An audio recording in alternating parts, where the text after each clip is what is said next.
2014년 4월 16일은 우리 국민들 어느 한 사람 잊을 수 없는 아프고 슬픈 날입니다. 그날 전라남도 진도 앞바다에서 476명을 태우고 제주도로 가던 세월호라는 여객선이 좌초를 했습니다. 302명이 희생을 당했는데 대부분이 수학여행을 가던 안산의 모 고등학교 2학년 학생들이었어요. 꽃다운 학생들의 삶의 꽃망울을 터뜨리지도 못한 그 아쉬운 사건의 이면에 사고 자체보다 더 안타까운 사연이 있습니다. 사고가 나서 이제 배가 기울어서 물속에 가라앉고 있었습니다. 여러분, 배가 물속에 가라앉으면 그 안에 있는 사람들은 어떻게 해야 돼요? 밖으로 나와야지요. 나와야 됩니다, 여러분. 근데 대부분이 밖으로 나오지를 않았어요. 그 이유가 이런 방송 때문이었습니다. 현재 위치에서 절대로 이동하지 마세요. 움직이지 마세요. 움직이면 더 위험해요. 방으로 들어가세요. 이런 안내 방송이 나온 겁니다. 그러니까 아이들이 나오다가도 방송을 듣고 방이 더 안전하다고 하니까 방으로 들어간 겁니다. 학생들이 배 안에서 가족들과 나눈 SNS 마지막 메시지 중에 이런 게 있었어요. 엄마, 기다리래요. 기다리라는 방송 뒤에 다른 안내 방송이 안 나와요. 그렇게 하고 유명을 달리한 친구도 있습니다. 여러분, 살기 위해서 방송대로 따랐던 이들이 그렇게 생을 마감을 한 겁니다. 근데 더 이상 왜 방송이 나오지 않았을까요? 방이 더 안전하다고 방송한 사람이 자기가 밖으로 나왔어요. 여러분, 당시 뉴스를 보면 선장이 속옷 차림으로 허둥지둥하면서 살려달라고 나오는 장면이 있습니다. 유튜브 가시면 그 뉴스가 그대로 있어요. 여러분, 302명이 자신의 불안 근심을 뒤로하고 안내 방송에 자신의 목숨을 맡겼습니다. 살기 위해서 맡긴 거예요, 그 말에. 그런데 정반대의 결과가 나왔습니다. 다 지나고 부질없는 얘기입니다만은 차라리 그 방송을 하지 않았더라면 어땠을까? 그 방송을 해도 그 말을 듣지 않았으면 어땠을까? 여러분, 살아나온 애들도 있습니다. 그 아이들은 왜 살았습니까? 그 말을 안 들었습니다. 그래서 살았습니다. 여러분. 제가 지금 드리는 말이 뭐냐? 우리가 이 땅을 살아가면서 전문가의 말, 정말 위대한 사람들의 말, 그 말이 다 맞다고 생각을 하는데 그렇지 않습니다.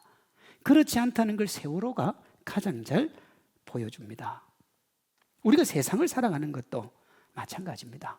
우리가 이런 얘기 저런 얘기 많이 듣고 삽니다만 그게 다 맞는 얘기는 아니잖아요. 그런데도 살아가는 것은 세월호만큼 치명적이지 않기 때문에 그렇습니다. 치명적이면 문제가 되는 거예요. 예를 들어 볼까요? 주식을 하는 분들이 전문가의 조언을 얻어서 주식을 하죠. 그러면 그 사람 말이 다 맞습니까? 아니에요, 여러분. 아니에요. 부동산 가격이 이제 떨어지니까 집을 사라. 그래서 집을 샀는데, 올라가니까 집을 사라. 그래서 집을 사고 나면 툭 떨어져요. 그렇죠? 그런 일이 비일비재합니다. 이 땅을 살아가는 그 어떤 사람의 말도 완벽하게 진리라거나 그런 게 없어요. 그래서 가능한 한 그래도 안전하게 가는 길로 인류 역사가 우리에게 말해주는 방법이 뭐냐? 그게 독서입니다. 그래서 독서를 많이 하라 그래요. 많이 하면요, 수많은 케이스들을 알게 되고 그 중에서 자기가 좋은 것을 선택해서 갈 수 있기 때문에 그렇습니다. 그러면 독서는 완벽합니까? 그렇지 않아요. 인류 역사에서 책을 제일 많이 읽고 그걸 통해서 제일 많은 지혜를 얻었다고 하는 솔로몬은 이것을 이렇게 말합니다. 지혜가 많으면 번뇌도 많으니 지식을 더하는 자는 근심을 더하느니라. 많이 안다고 해서 또 무조건 좋은 것도 아니더라는 겁니다. 그러면 어떻게 이 세상을 살아야 됩니까? 어떻게 해야 불안, 염려, 근심, 걱정 뛰어넘은 분명한 확신으로 세상을 당당하고 담대하게 살 수 있을까요? 그것은요, 아무리 대단하다고 해도 여전히 불안함을 가지고 있는 말이 아니라 그 자체가 진리이고 실체이신 예수님의 말씀을 듣고 따르는 것입니다. 말씀에 순종하면 새로운 세상이 열립니다. 주어진 환경에 종속되고 말에 휘둘려서 때로는 성공하고 때로는 실패를 반복하는 일희일비하는 삶을 뛰어넘을 수가 있습니다. 오늘 본문에 수제자 베드로가 그걸 보여줍니다. 그가 주변 사람들의 말과 자신의 경험에 기대어 살았다면, 여러분, 베드로도 평생 갈릴리 호수에서 고기 잡던 사람이니까 전문가입니다. 그에게 깊은 곳에 그물을 던지라고 하신 예수님은 전문가가 아닙니다. 그 아버지가 목수였습니다. 만약에 베드로가 네가 뭘 안다고 나한테 그러냐, 내가 전문가다, 그렇게 생각하고 예수님의 말씀을 듣지 않았으면 그는 그저 갈릴리 호수에서 고기 잡던 어부에 지나지 않았을 테고 인류 역사에서 그를 기억하는 사람도 없었을 겁니다. 그러나 여러분, 실제로 베드로는 인류 역사에서 가장 유명한 사람 중에 한 명이고요, 가장 위대한 사람 중에 한 명이고, 가장 영향력을 끼친 사람 중에 한 명이며, 죽은 지 2000년이 지났음에도 여전히 엄청난 영향력을 끼치고 있습니다. 내 교회 가니까 목사님들은 거짓말을 밥 먹듯이 하더라. 베드로가 수제자니까 어디 뭐 붙일 말이 없어 다 갖다 붙이냐, 베드로가 뭐가 유명하냐, 우리 그럴 수 있잖아요. 그런데요, 여러분, 안 믿는 사람한테도 베드로의 영향력은 지금도 가고 있습니다. 천주교의 수장이 누구냐? 교황입니다. 그들은 자신들의 일대 교황을 베드로라 그럽니다. 베드로가 자기를 교황이라고 한 적은 없는데 천주교 교황 일대가 누구냐 하면 베드로입니다. 그 2대가 그다음부터 교황이 쭉 내려오는 겁니다. 어쨌든 보세요, 지금 베드로의 영향력이라고 하는 건 말로 할 수 없이 크고 놀랍습니다. 이 시작이 어디냐? 오늘 본문에 베드로가 말씀을 딱 부여잡으면서 이게 시작이 된 겁니다. 만약에 여기서 그가 말씀을 뿌리쳤으면 아무것도 할 수가 없었던 거죠. 오늘 본문 5절에 말씀에 의지하여라는 말씀 부여잡음이 그를 인류 역사에 가장 위대하고 멋지고 대단한 사람으로 만든 출발점이었습니다. 그럼 베드로만 그럴까요? 아니죠. 주님은 베드로를 통해서 우리에게도 그걸 보여주는 거예요. 너희가 말씀을 부여잡으면, 내 말씀대로 살면, 내가 너희에게 말한 대로 순종하면 너희도 베드로보다 더 위대하고 멋지고 아름다운 사람이 될 것이다 하는 것입니다. 말이 아니라 말씀을 부여잡으면 우리가 살고 죽음의 골짜기를 걸어가도 희망과 기쁨 넘쳐나게 될 줄로 믿습니다. 오늘 우리가 베드로를 통해서 살펴볼 텐데 3가지입니다.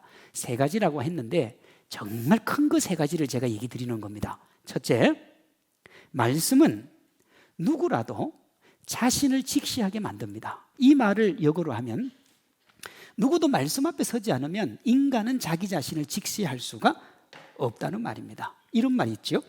자신의 모습을 있는 그대로 직시하는 것이 치료의 시작이다 하는 말이 있습니다. 여러분, 거짓말을 하면서 내가 거짓말을 하고 있다고 생각하지 않거나 내가 거짓말을 하지 않는다고 한다면 그의 거짓말은 절대로 고칠 수가 없습니다. 왜? 거짓말이 아니니까요.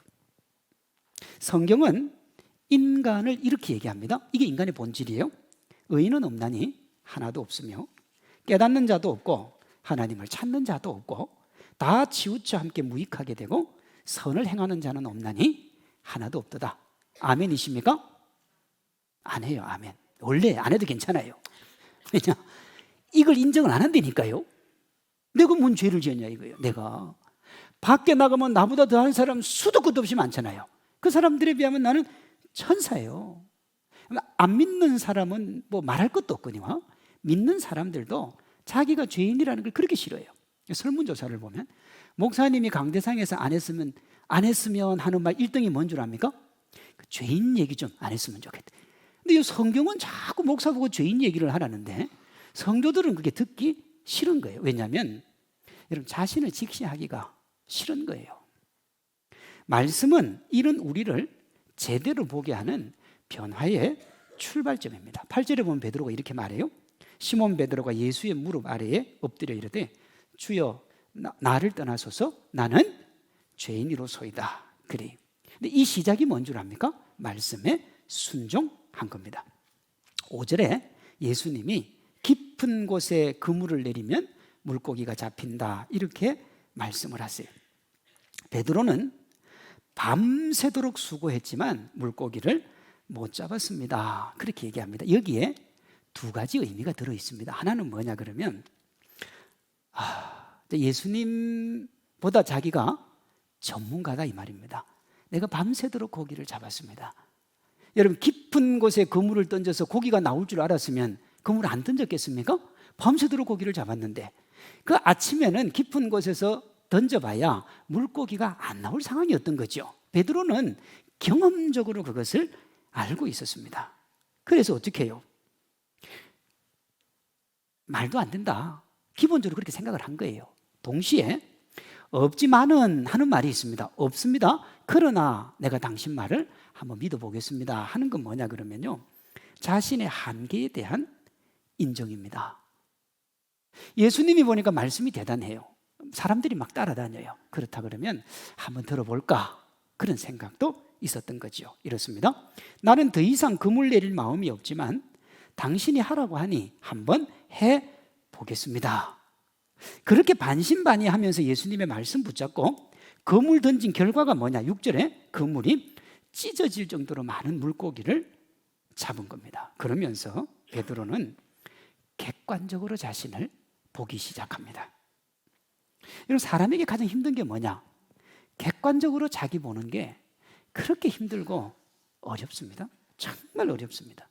이것이 얼마나 어려운가 하면 예수님이 제자들을 얘기하면서 누구든지 나를 따라오려거든 뭐 하라 그랬어요? 자기를 부인하라 그랬습니다. 정말 어려운 거예요.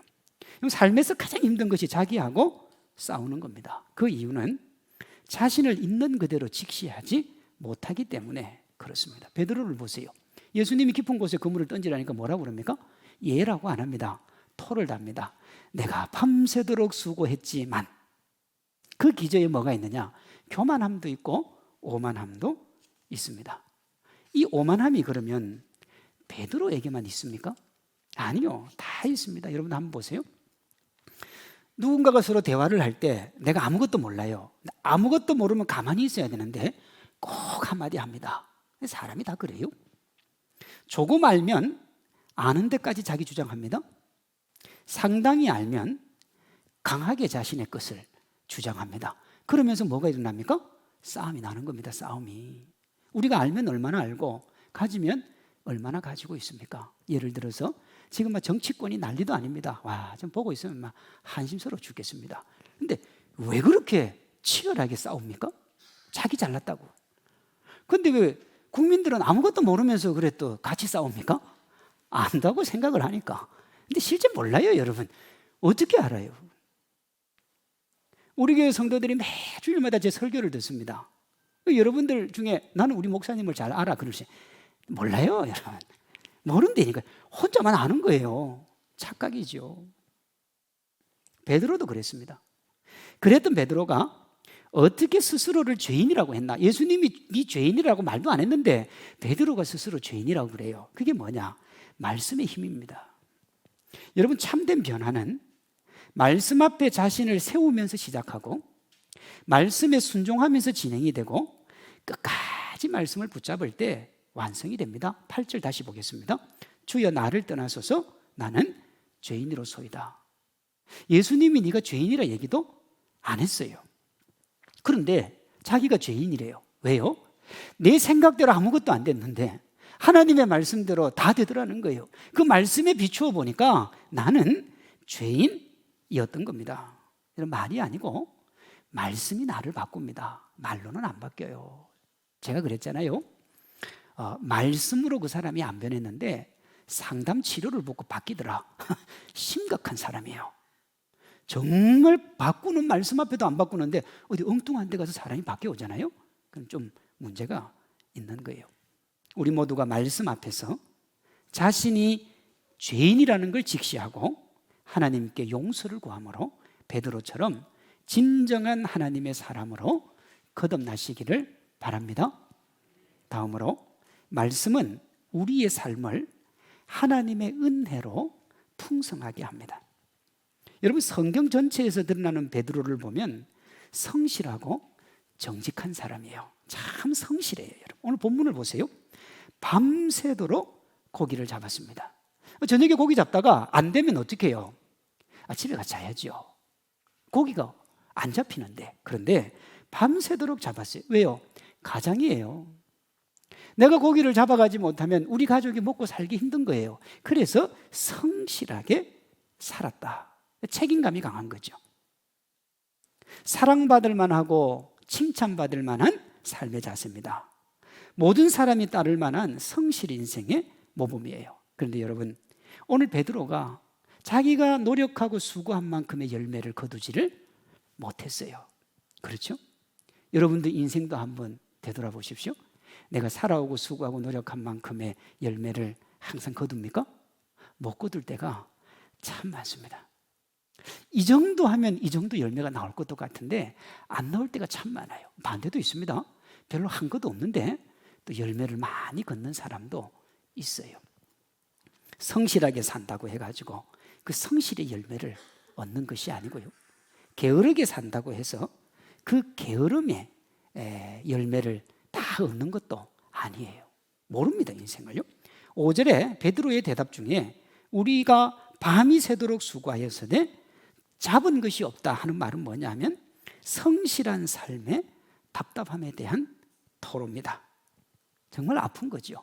힘들고 어려운 거예요. 적지 않은 사람들이 이런 상황에 직면을 하면 성실하게 사는 걸 포기를 해요. 엊그제 신문 기사를 보니까 서울에 있는 5천 명의 젊은이들한테 설문조사를 했어요. 직장을 가지고 있는 젊은이, 그러니까 26세인가 7세부터 38세까지 했더라고요. 직장을 가지고 있는 젊은이가 한 65% 됩니다. 그중에 한 8% 정도가 직장을 못 구했어요. 구하고 싶은데 못 구한 거죠. 그렇게 보니까 한 74에서 75%가 직장을 다닐 생각이 있어요. 근데 25%가 문제예요. 직장 구할 생각이 없어요. 일할 생각도 없어요. 그걸 니트족이라 그럽니다. 여러분, 자기가 일을 안 하면 안 먹는 게 당연하잖아요. 근데 이 25%가 원하는 최고의 기대가 뭐냐 그러면 복지를 좀 더 해줬으면 좋겠다. 말은 좋은데 솔직하게 얘기하면 나는 놀고 먹겠다, 이 소리입니다. 근데 그 저변에 뭐가 있느냐?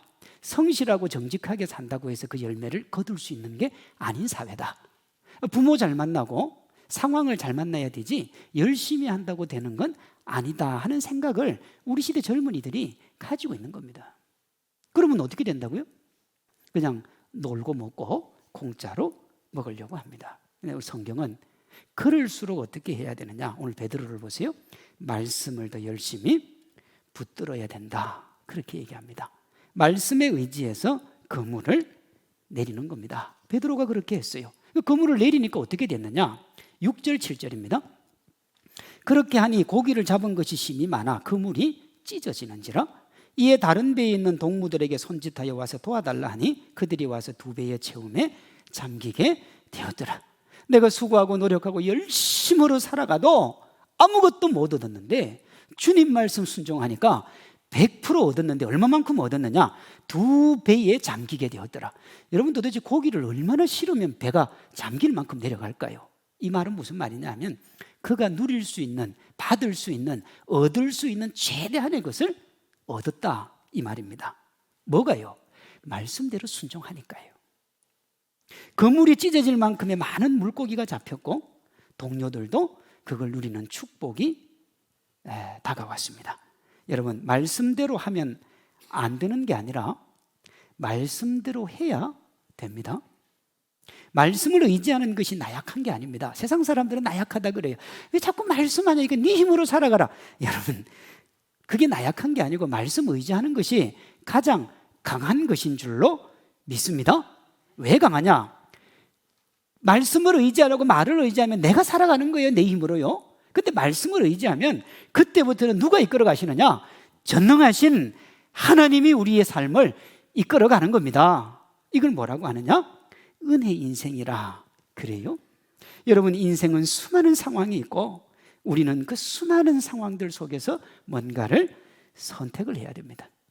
그때요, 내가 최선이라고 선택한 것이 최악의 결과를 불러올 때도 있습니다.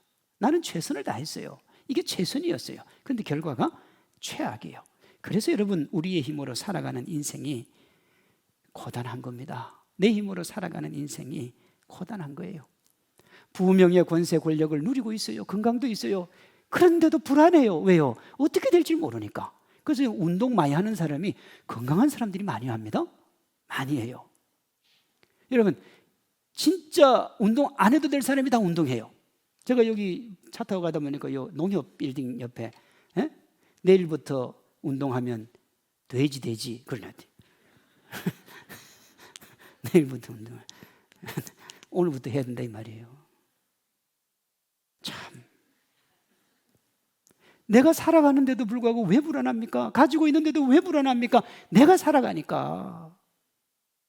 제가 이런 표현을 좀 써서 그렇습니다만, 우리 청년들 중에 제가 청년 사역을 좀 했잖아요. 제가 볼 때는 제 인생이 불안해요. 공부도 안 해요. 일도 안 해요. 태평천하예요. 왜 천하냐 물어보니까요, 자기 아버지 돈 많대요. 나 먹고 사는데 걱정. 여러분, 제가 이런 표현하면 안 된다 그랬지만 믿는 구석이 있으면 편한 거예요. 그러면 이 세상에서 가장 믿을 구석이 어디냐? 하나님입니다. 하나님. 뭘 믿겠어요, 여러분? 여러분, 크리스찬들이 제일 여러분 누가 도와주는 걸 좋아하는 사람이 크리스찬이에요. 목사가 제일 좋아하죠. 이 세상의 대통령, 이 세상의 어떤 권력, 그것 갖고는 만족을 못해요. 누구려야 만족해요?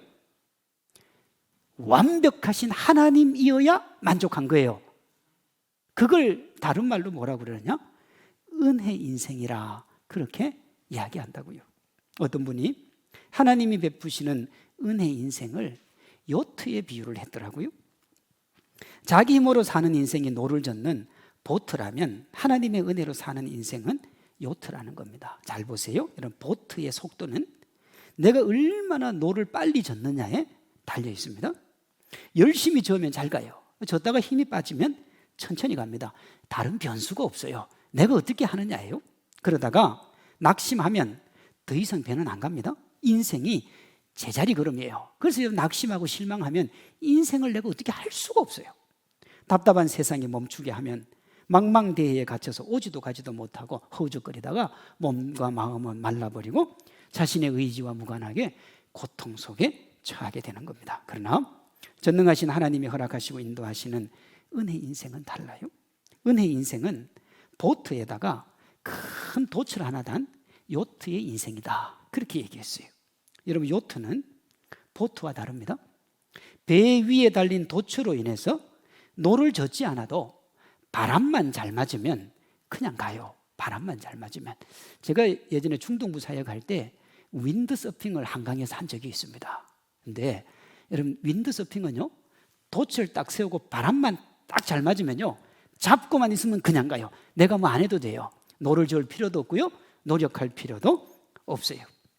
여러분, 은혜 인생은 말씀대로 살겠다고 하나님을 의지하는 삶입니다. 바람이 말씀이고 돛이 말씀대로의 삶을 다짐하는 우리의 믿음이에요.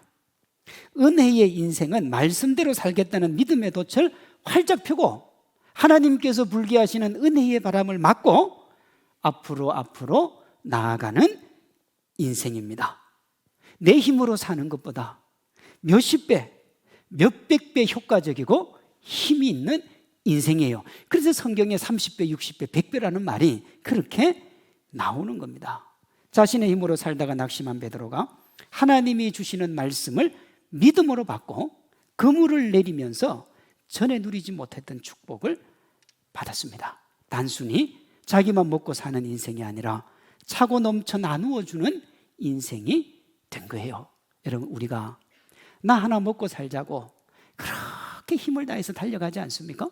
그렇죠. 뭐 인생에 여러분, 내가 나누고 베풀고 섬기며 살겠다 그렇게 하고 열심히 돈 버는 사람이 거의 없어요. 거의 없습니다, 여러분. 전에 뉴스 보니까 서울에서 아파트 하나 구하려면 20년은 일해야 된다, 뭐 그런 얘기가 있더라고요. 근데 어제 아주 더 리얼한 얘기가 나왔어요. 지금 서울에서 가장 핫한 재개발 지역이 어디냐면 그 강남에 있는 엄마 아파트입니다. 엄마 아파트. 근데 국민편형이라고 해가지고, 국민편형이 몇 살이냐면 21평에서 24평을 3평을 국민편형이라고 그럽니다. 근데 그게 얼마냐 하면 26억이에요. 21평에서 23평이 그게 이제 분양이 되면 26억이래요. 그럼 생각을 해보세요. 26억이면 연봉 1억 받는 사람이 한 푼도 안 쓰고 26억을 벌어야 돼. 26년을 벌어야 됩니다. 근데 그게 말이 안 되는 것이 1억 버는 사람 세금 내죠. 그 세금 빼고 나면 한 30년은 벌어야 돼요. 한 푼도 안 쓰고. 근데 안 쓸 수 없잖아요. 보통 여러분 저금을 한 30%에서 40% 하면 많이 한다고 그래요. 이분은 조금 더 해가지고 50%만 썼다고 했을 때는 그 아파트 한 채 사는데 몇 년 걸리느냐? 60년 걸립니다. 그리고 평생 돈 벌어서 60년 동안 아파트 사면 그 다음 어디 가야 돼요? 갈 데가 있어요. 이제 그 길을 가는 거예요. 여러분 보세요. 그런데 우리 사회에서 연봉 1억을 받는 사람이 그렇게 많지는 않습니다. 뭐 제법 많습니다만은 모두가 그렇지 않아요. 무슨 얘기냐? 나 하나 위해서 평생 수고하고 먹고 달려가는 거예요. 달려가는데 어떻게 해요? 나 하나도 못 먹고 살아요. 평생요. 그런데 오늘 베드로를 보니까 그저 주님 말씀 한 말씀 딱 들었는데 자기도 먹고 주변에 있는 사람들 다 차고 넘치도록 누리는 그 은혜를 누렸다는 겁니다. 여러분 주변에 선하고 아름다운 영향력을 누가 끼칠 수 있느냐? 하나님의 은혜, 하나님의 사랑, 하나님의 말씀 듣고 나아가는 사람이 주변에 사랑과 자비도 베풀고 은혜와 축복도 베풀게 되는 줄로 믿습니다. 예수님의 가르침대로 살고자 할 때 때로 우리에게 어려움이 다가올 수 있고 넘어질 수도 있습니다. 그때 우리가 하나님의 말씀을 더 의지하고 붙들어야 되는 이유는 뭐냐면 그것을 통해서 하나님께서 우리에게 은혜의 인생을 준비하고 계시기 때문에 그렇습니다. 여러분 세상 방식 따라가면 그때부터 추해집니다. 자기 합리화와 변명은 수도 끝도 없이 해야 되고 끊임없이 내가 그럴 수밖에 없는 이유를 대면서 자기 합리화를 계속 시켜야 되는 거예요. 그러면 어떻게 되느냐? 삶이 공허해지는 겁니다. 힘들고 어려울 때 주님 바라보고 주님 의지하면 주님이 우리의 삶 붙들어 주시고 우리에게 30배, 60배, 100배의 열매를 주실 줄로 믿습니다. 인생을 고해에 받아라 그래요. 힘들고 지치고 고단한 일이 도처에 널려 있다 그 말입니다. 여간 버겁지 않은 것이 인생입니다. 자녀 교육비 때문에 직장으로 나가야 되는 어머니, 남편의 실직이나 사업 실패로 평생도록 곱게 유지해온 60평생 물도 안 묻혀본 그 손에 70에 설거지하는 그런 분들의 이야기가 심심치 않게 뉴스로 올라옵니다. 이제 한번 마음 먹고 한 가정의 가장으로 아내 사랑하고 자식들에게 좋은 아빠 되고자 마음 먹으면 그때 실직이 오고 큰 병으로 고난을 당하는 분들도 적지 않습니다. 우리 젊은이들을 볼까요? 대학을 졸업해도 취업이 어렵습니다. 그래서 졸업을 연기하고 비싼 돈 들여서 해외 연수 가서 각종 스펙을 쌓습니다. 그런데도 여러분 취업의 문이 열리지를 않아요. 올해는 취업이 더 어렵다고 그래요. 더 어렵다고 그래요. 그런데 이 뉴스 보세요. 1997년 이후로 취직이 쉽다는 얘기 한 적 한 번도 없어요. 그럼 97년은 뭐냐? IMF 전에는 그래도 좀 괜찮았어요. 진짜 우리나라가. 근데 그때부터는 조금 힘들어요. 그 문을 들어가기가 너무 고단한 거예요. 이때 우리가 선택해야 되는 것이 뭐냐? 절망과 좌절이 아니라 그럼에도 불구하고 더 열심히 하나님의 말씀을 붙잡는 것입니다. 인생이라는 요트 위에 말씀을 의지하고 있다는 그 믿음의 돛을 달고 함께 나아가면 하나님께서 은혜의 바람을 불게 해 주실 줄로 믿습니다. 우리 교회 모든 분들이 말씀 꼭 붙들어서 하나님이 차고 넘치게 쏟아부어 주시는 은혜 인생 살아가시기를 주님의 이름으로 축원합니다. 마지막으로 말씀은 이 세상에 국한된 삶을 뛰어넘게 하십니다. 여러분 이 세상에서 30배, 60배, 100배 차고 넘치는 은혜로 행복하게 사는 것이 정말 중요합니다. 그렇죠? 우리 그것을 위해서 열심히 달려가고요. 예수님을 믿었더니 이 세상에서 부명의 권세를 하나님이 내게 주셨더라. 이제 내가 이 부를 우리 자식들에게 물려줘서 우리 자식들도 이 세상에서 부명의 권세 누리고 건강하게 살면 더 이상의 여한이 없겠다. 그럴 수 있는데요. 그렇게 살아가는 인생은 은혜 인생을 빛바래게 하는 인생이에요. 고린도전서 15장 19절입니다. 만일 그리스도 안에서 우리가 바라는 것이 다만 이 세상의 삶뿐이면, 다시 합니다. 만일 그리스도 안에서 우리가 바라는 것이 이 세상의 삶뿐이면, 내가 예수님 믿고 이 세상에서 부명의 권세 얻고 건강 얻고 그냥 행복하게 살다가 편안하게 죽는 것이면, 그 다음에 모든 사람 가운데 우리가 더욱 불쌍한 자이리라 그랬습니다.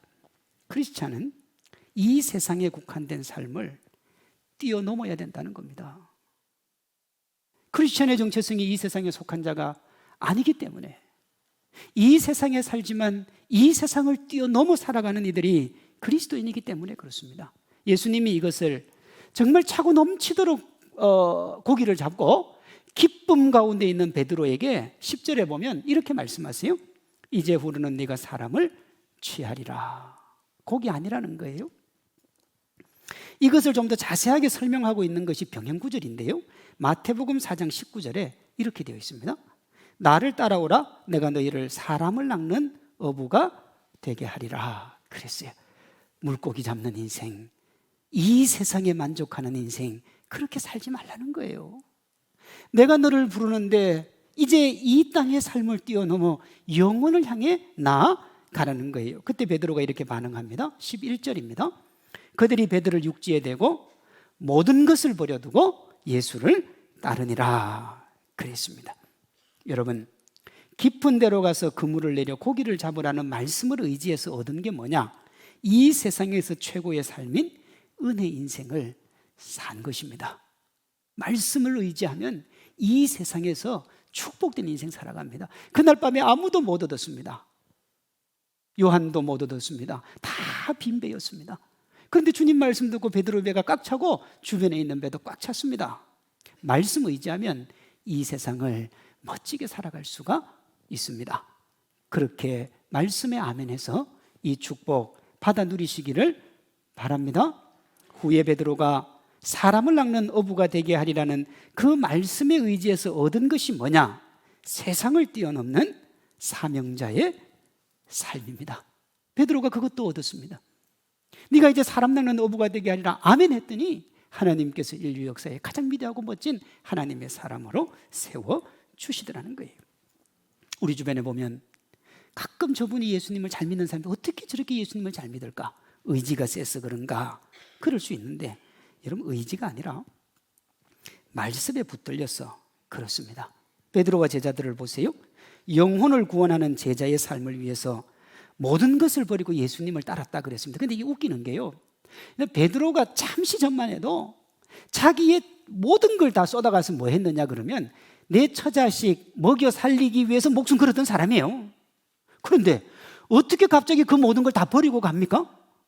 주님이 그 인생 책임져 주실 테고 나는 하나님을 위해서 더 위대한 일을 해야 된다는 그 사명과 가치를 깨달았기 때문에 그렇습니다. 본문은 그것을 말씀의 붙들림이라고 하고 말씀이 가지는 힘이라고 그럽니다.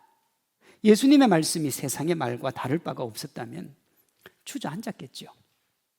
베드로가 다시 갈릴리 호숫가에 앉아서 자신의 이해 안에 있는 믿음의 돛을 올리고 불지 않는 은혜의 바람을 기다렸을 겁니다. 중요한 말입니다. 은혜의 바람은 불지 않아요. 그런데 자기 혼자 예수님 믿고 있다고 생각하고 은혜의 바람 아무리 기다려봐야 답이 없는 거예요. 여러분, 평생을 예수님을 믿어요. 자기 생각으로 믿어요. 자기 뜻으로 믿어요. 그런데 은혜는 없어요. 그럼 우리 불평을 하는 거예요. 나는 하나님 잘 믿는데 왜 내 인생에는 꽃이 안 필까? 여러분, 자기를 한번 되돌아보세요. 정말 주님께 모든 것을 맡겼는지, 정말 하나님의 말씀이 생명이라고 믿고 그 말씀을 토대로 살아갔는지를 한번 보시면 왜 내가 하나님의 은혜의 바람을 타지 못했는지를 알게 되는 겁니다.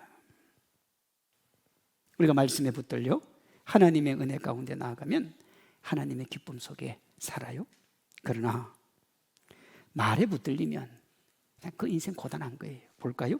주변 사람들의 말, 자신의 생각, 위대한 철학자의 말, 사회를 이끌어가는 지성인들의 말에 붙들려 살아갑니다. 붙들려 살아가요. 제가 전에 어떤 분한테 예수님 얘기를 했더니 그분이 그래요. 플라톤은 이렇게 얘기하고 칸트는 이렇게 얘기하고, 그 사람 생각에는 플라톤과 칸트가 주님보다 나은 거예요. 세상의 말 따라가지고 됩니까? 하나님은 전능하신 분인데 하나님의 말씀에 붙들려야 세상을 뛰어넘게 되는 줄로 믿습니다. 세상의 어떤 것에도 말씀 안에 설 때 흔들리지 않는 겁니다. 여러분, 말 위에 서면 계속 흔들립니다. 그렇죠? 이 사람 따라가는데 이 사람보다 더 위대한 사람, 그럼 거기 흔들리고 저기 흔들리고 저기. 하나님은 어차피 지존이고 최고이기 때문에 주님 말씀 붙들면 전혀 흔들리지 않는 줄로 믿습니다. 그러니 하나님 말씀 딱 접하면 되는 거예요. 다른 건 볼 것도 없는 거예요. 그 주님의 은혜, 그 주님의 사랑, 말씀에 붙들려서 이 세상에 국한된 삶 뛰어넘는 우리 성도님들 되시기를 바랍니다. 세상에 집중하면 절대로 세상에서 헤어나올 수 없다는 것 기억하십시오. 참된 예수님의 제자는 세상의 말이 아니라 하나님의 말씀을 붙드는 사람이고 하나님의 말씀에 붙들린 사람입니다. 두 가지예요. 내가 주님의 말씀을 붙들고요, 또 주님이 말씀이 나를 붙들고 가는 거예요. 베드로가 낙심 가운데 주님 만났지요. 여러분, 낙심도 없고 아픔도 없고 슬픔도 없고 절망도 없이 평범하게 주님 만나면 제일 좋은데 그런 경우에 주님 만나기가 하늘의 별 따기보다 더 어렵습니다. 왜? 사람은 교만해가지고 잘 되고 있을 때는 절대 주님께로 나오지를 않아요. 그럼 역으로 얘기하면 우리가 때로 고난과 아픔을 당하는 것은 하나님께서 가치 있는 삶을 위해 준비해 두신 위장된 축복이 되는 거죠. 그러니까 위기와 아픔이 몰려올 때 여러분, 절대로 자기를 연민하지를 마십시오. 연민하면 안 돼요. 엊그제 뉴스 보니까 어느 한 여인이 남편이 암에 걸렸어요. 암에 걸렸는데 내 잘못인가? 딸이 시집을 갔는데 이혼을 해서 왔어요. 내 잘못인가? 아들이 대기업을 다니다가 그만두고 무슨 가게를 하겠다고 말려도 안 되더래. 저 아이가 저 고단한 인생길을 걸어가는 것이 내 잘못인가? 그래도 우울증이 와가지고 의사를 찾아갔어요. 그래서 왜 이 여인이 이렇게 되었는가 보니까 어릴 때 차를 타고 가다가 그 교통사고가 났는데 운전하는 아빠가 살고 뒤에 앉은 자기도 살았는데 조수석에 있던 엄마가 그 자리에서 죽은 거예요. 그때부터 이 여인이 불행한 일만 닥치면 그게 내 일인가? 나 때문에 그랬던가? 우리 아들도 나 때문인가? 우리 남편도 나 때문인가? 불안한 인생이 나 때문인가? 여러분, 그 의사가 그래요. 당신 잘못 아니라고.